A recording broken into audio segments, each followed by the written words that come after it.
Hello everyone. I'm Tess from Nerdy Designs by Tess, and in my last video I went over how to do cross stitchings and doing the Dutch method. But today what I want to go over is how to backstitch. So with backstitching, and I'm taking black and I'm going to take one of my threads just like I did in the last video.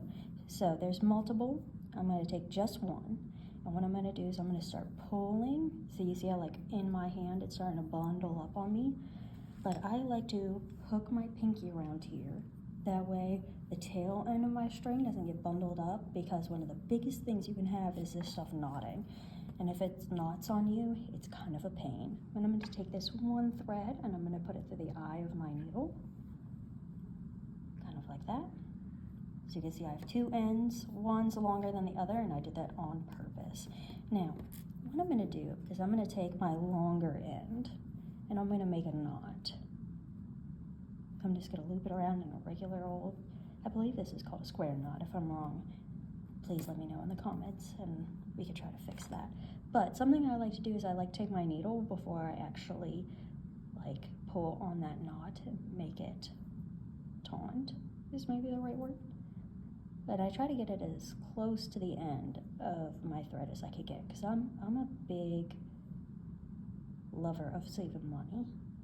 So I don't want to waste too much of my thread if I don't have to.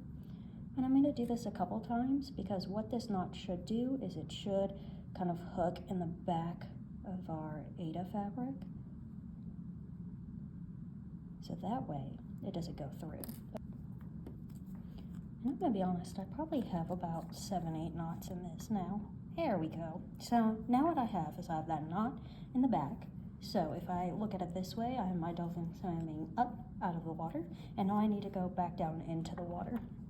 Now here's the thing about backstitching. Instead of going diagonally, you have a choice to go right, left, up, down, diagonally, pretty much however you want. But what we're gonna do is we're gonna pull. So instead of having a cross stitch, we have a line. And then what I could do is I could go up. It's kind of hard to stabilize because I'm holding it in the air.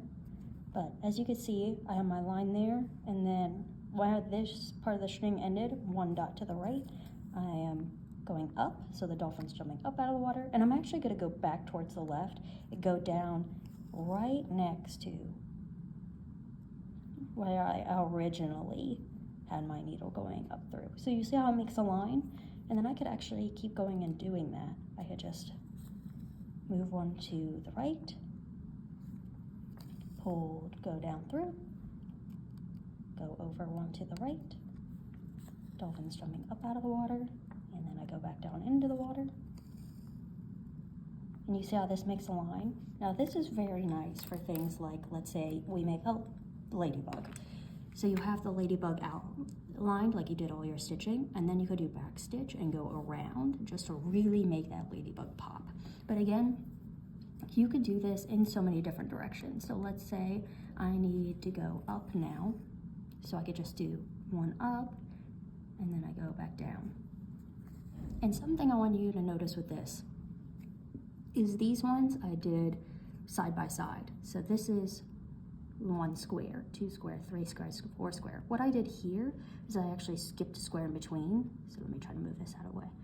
So this is 1 square, 2 square all at once. Now these designs look a little different. Like this line here and this line here looks a little bit different, but honestly, it's just depending on what the piece is and how you want it to look. So those are options.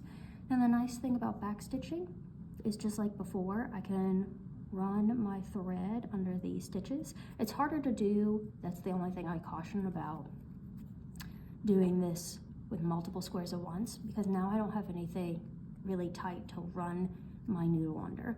But what I can do is what I'm going to try to show you is with Aida fabric is it's woven back and forth. So what I'm able to do is I'm able to find where the fabric is woven in the back. So you see how like I have it threaded right underneath these stitches, but when I turn it around, you can kind of see the bump of the needle, but you actually don't see the metal. So I'm able to pull this through, and that will cinch, it kind of tie off my thread without it showing through the back, or through the front. Excuse me, I don't know why I said the back.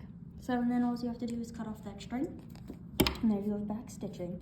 If you have any questions, maybe you want me to see like a finished piece and then back stitching over the finished piece, I could definitely do that. Just let me know in the comments. Thank you so much for watching.